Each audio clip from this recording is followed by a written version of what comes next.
they made the big move in the draft to get the quarterback of the future. They still have Jimmy Garoppolo on the roster at the moment. I don't think that's going to change, but you do. I think it can change. I think the amount of money they're going to pay Jimmy Garoppolo, the ability to carry that forward, I see a path that nobody seems to be talking about that Trey Lance could be the starting quarterback of this team week one. Mm-hmm. Bringing in Nate Sudfeld. It's just a lot of things that in a vacuum, they don't seem like a big deal. And then you realize how close to the cap they are next year, having to redo a deal for Warner. They've only got 30 guys under contract, and I think they've got, what did I say this morning, $12 million? $12 million. Against the cap. I could easily see them looking at that unguaranteed $25 million of Jimmy Garoppolo just going, do we though? Yeah. A lot of injury history. Is he actually that much better than Trey Lance right now?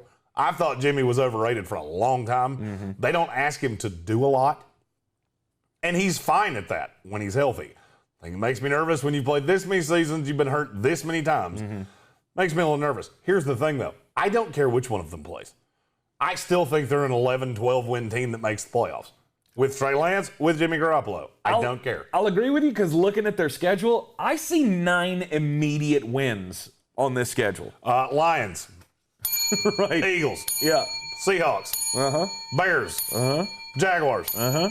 Bengals. Uh-huh. Bengals again. Bengals suck. Minnesota Vikings. Houston Texans. Yep. Yeah, I don't care if it's Trey Lance. I don't care if it's Jimmy Garoppolo. I don't care if it's Jimmy Smits. I don't care if it's Tank Spencer. Mm-hmm. Whoever the quarterback of the San Francisco 49ers is against that schedule, right. That's a whole lot of wow, winning. No doubt about it. They have a couple of spots. Their schedule is so well spread out. It is. They don't have chunked up sections of the schedule where they have rough game after rough game after rough game. The only time in the entire schedule that I see they play two good teams back to back is the Rams and the Cardinals in the dead center of the schedule. Mm-hmm. And you got the Bears on one side of that and the Jaguars on the other side. Yeah. And guess what? Both those games are at home, too. I believe in one of the breakdowns I saw earlier today, it was something like San Francisco has the 5th easiest schedule coming into 2021. And that's bad news for a team that went to a Super Bowl just a couple of years ago. Mm-hmm. And, oh, yeah, by the way, 78% of their team is now healthy. Yeah. And it's also a crazy indicator when you look at how good this division is. Mm-hmm. That's 6 of their games, and their schedule's still this easy. That means everything outside of it is not that difficult. Mm-hmm. I just look at San Francisco as they're clearly a playoff team to me. The AFC, I think there are only 8 teams that could make the playoffs. The NFC has 11. Mm-hmm. There's about 5 that I don't see a path that they don't make the playoffs, and the 49ers are one of them. Yeah, they went through they went through that same sort of thing that Tampa Bay went through this year, just trying to figure out how to bring back the crucial pieces to making this thing work, and they did it. I mean, with Kyle Juszczyk and Trent Williams, I like this team a whole lot, and I think the sky is the limit. Looking at your projection, you've got them at 14-3, tied with the Rams, losing the tiebreaker, and you've got them, sweet God, losing to your stupid Tampa Bay Buccaneers in the fucking playoffs. That's right. World beaters. Good God. How do you find a way for Tampa Bay to beat everybody in the playoffs? I feel like this is the 5th time I've said you have them losing to Tampa Bay in the playoffs. Does anybody know how that works? Oh, God. I'm a fan of the team that just won the Super Bowl, and they're bringing everybody back. Why are they not the favorite for everybody? What's our shtick? Hashtag no homer? Yeah, you're doing it wrong. Looking at mine, I've got them in the divisional round losing to the Rams. I've actually got them winning the division. Mm-hmm. They're 13-4 for me. And I'm going to be honest with you. When I did this, I had the thought that Jimmy Garoppolo was going to be the starter. Yep. Even if you told me they cut Jimmy Garoppolo on the high end of this spectrum, I still don't see how this team doesn't go 11-6.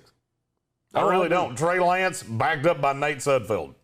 Fine. Right. Cool. They may not win the division. They'll still make the playoffs.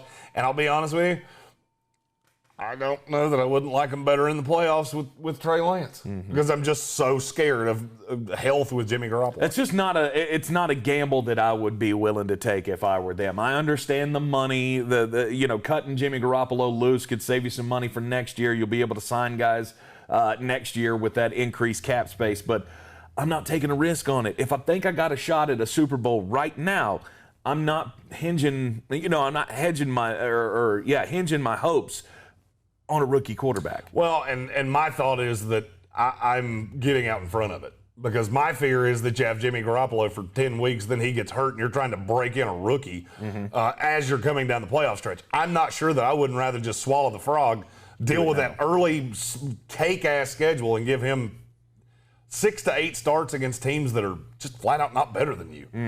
You go in with Lance, this is your guy for the future. I mean, I see the merits to both. I'm not saying this is a definitive. It's just the more I've thought about it, the more I think I would probably just roll with Trey Lance week 1. Right.